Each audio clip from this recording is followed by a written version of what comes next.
Bismillahi, assalamualaikum warahmatullahi wabarakatuh. Innal hamdalillah nahmaduhu wa nasta'inuhu wa nastaghfiruh wa na'udzu billahi min syururi anfusina wa min sayyiati a'malina. May yahdihillahu fala mudhiyalah wa may yudlilhu fala hadiyalah. Asyhadu an la ilaha illallah wa asyhadu anna Muhammadan abduhu wa rasuluh. Ya ayuhan nasu ubudu rabbakumul ladzi khalaqakum min nafsin wahidah wa khalaqa minha zawjaha wa batha minhumma rijalan katsiran wa nisaa'a wattaqullaha alladzi tasaaluna bihi wal arham innallaha kana 'alaikum raqiba. Saudara-saudaraku yang dimuliakan Allah, alhamdulillah kita bisa bertemu kembali dalam rangka thalabil ilmi. Dan pembahasan kali ini adalah kedahsyatannya hari kiamat. Saudara-saudaraku yang dimuliakan Allah Subhanahu wa taala. Jadi apabila semua makhluk Allah telah berkumpul tanpa ada yang absen, baik itu dari bangsa manusia, bangsa jin, bangsa hewan, hewan buas, hewan ternak, hewan melata, maka bintang-bintang di langit akan berterbangan di atas mereka. Matahari dan rembulan dihilangkan sehingga bumi menjadi gelap gulita karena sudah kehilangan sumber cahayanya. Saudara-saudaraku yang dimuliakan oleh Allah Subhanahu wa taala. Ketika kita dan makhluk yang lain dalam kondisi seperti itu, tiba-tiba langit dunia berputar-putar di atas kepala. Kita akan menyaksikan fenomena yang sangat mengerikan itu dengan mata kepala kita sendiri.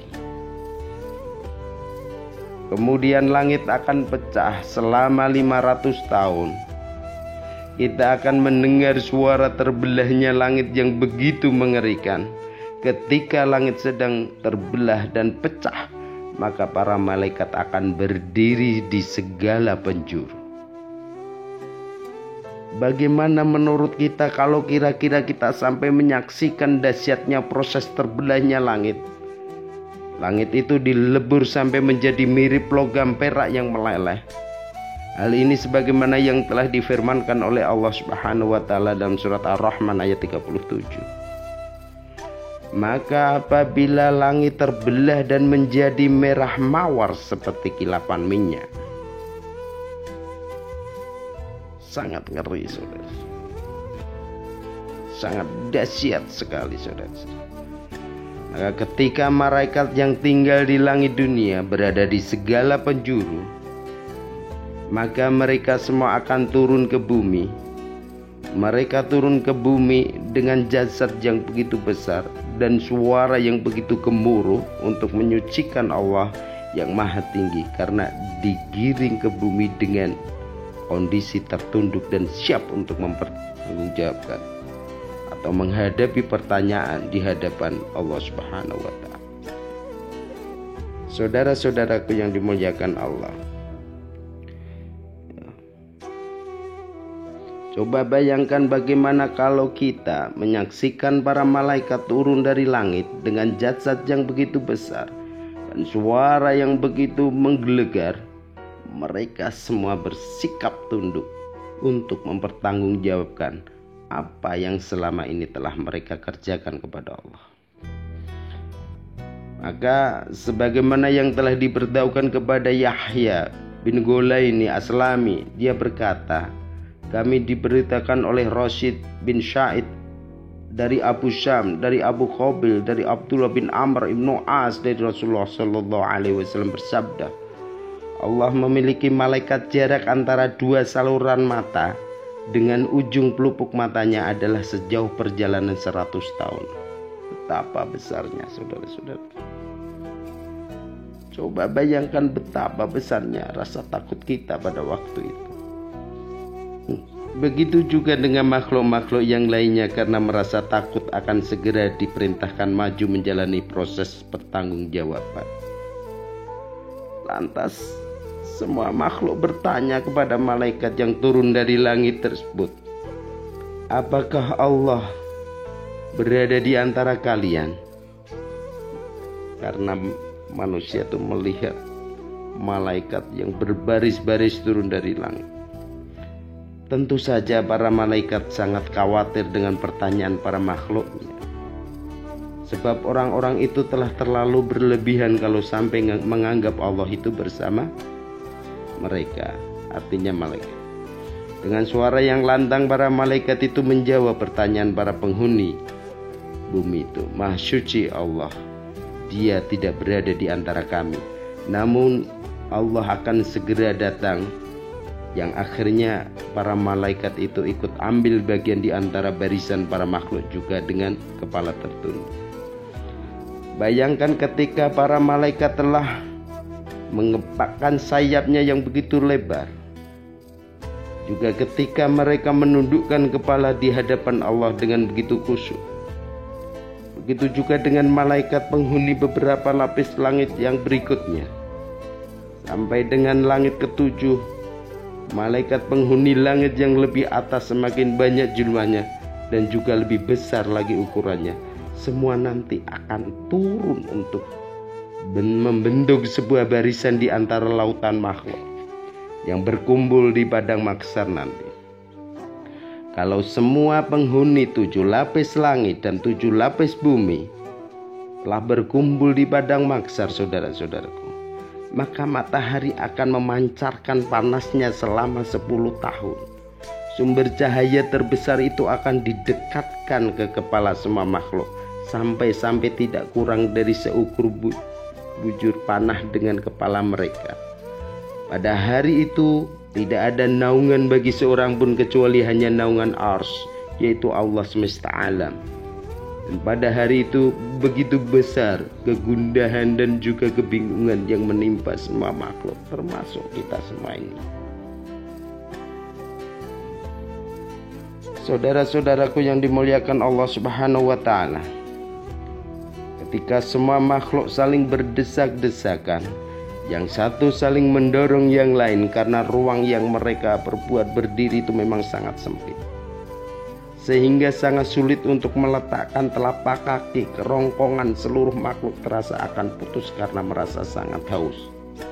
Panas matahari, hiruk pikuk suara dan kondisi desak-desakan bercampur menjadi satu. Tentu saja keringat mengalir sangat deras sampai membanjiri permukaan bumi. Keringat itu akan membanjiri tubuh manusia sesuai dengan kadar amal dan derajat mereka di sisi Allah. Apakah tergolong orang yang selamat ataukah yang celaka?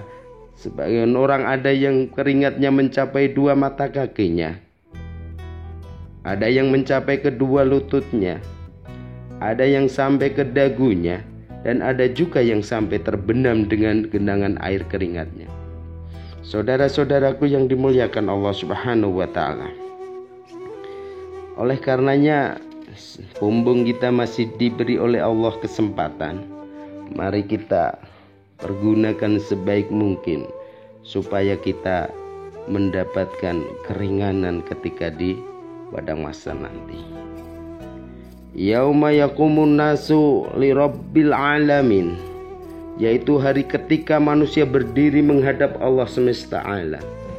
Yang dimaksud dengan ayat itu adalah orang-orang berdiri kira-kira selama 300 tahun lamanya. Bagaimana menurut kita dengan orang-orang yang berdiri di hadapan Allah selama 50.000 tahun tanpa makan, tanpa minum, sampai leher mereka terasa akan putus dan kerongkongan mereka kesakitan karena lapar. Mereka akan digiring ke sumber air yang sangat panas. Ketika penderitaan itu mencapai puncaknya dan tidak lagi mampu mereka tahan, maka mereka akan saling berkata kepada sesama rekannya. Mereka mencari orang yang bisa memintakan kedermawanannya dan orang yang bisa memberikan syafaat untuk mereka. Lantas mereka semua akan bubar dari tempat itu. Ada yang pergi menuju surga, ada juga yang berjalan menuju neraka. Mereka meminta pertolongan mulai kepada Nabi Adam, Nabi Nuh, Nabi Ibrahim, Nabi Musa, dan Nabi Isa. Namun semua itu hanya bisa berkata, sesungguhnya pada hari ini Tuhanku telah murka yang tidak seperti murka sebelumnya. dan juga tidak akan pernah murka lagi seperti ini. Masing-masing mereka mengingat murka Allah yang begitu besar sehingga hanya sempat memikirkan nasibnya diri sendiri. Para nabi itu akan berkata, aku hanya bisa mengurus diriku sendiri. Saudara-saudaraku yang dimuliakan Allah Subhanahu wa ta'ala, coba bayangkan suara rintihan makhluk yang saling memanggil, meminta pertolongan. Masing-masing individu hanya bisa mengurus dirinya sendiri. Saudaraku yang dimuliakan Allah, sesungguhnya mengerikan kondisi saat itu. Kita bersama-sama dengan mereka akan mengatakan hanya bisa mengurusi diri sendiri. Yang kita pikirkan hanyalah bagaimana caranya bisa terbebas dari azab Allah. Lantas bagaimana menurut kita dengan para nabi seperti Nabi Adam, Nabi Ibrahim, Nabi Musa, Nabi Isa yang juga mengatakan aku hanya bisa mengurusi diri sendiri. Padahal mereka itu adalah manusia-manusia yang memiliki derajat mulia dan kedudukan khusus di sisi Allah. Mereka melakukan itu tidak lain karena juga mengkhawatirkan murka Allah. Lantas apa yang kita bisa harapkan dari mereka pada hari itu? Apa yang bisa kita harapkan supaya rasa gambang, takut dan sedih bisa sedikit berkurang? Saudara-saudaraku yang dimuliakan Allah Subhanahu wa ta'ala, jika semua makhluk telah merasa putus asa mendapatkan syafaat dari para nabi karena masing-masing sibuk untuk mengurusi diri sendiri, maka mereka akan menghampiri Rasulullah Nabi Muhammad SAW.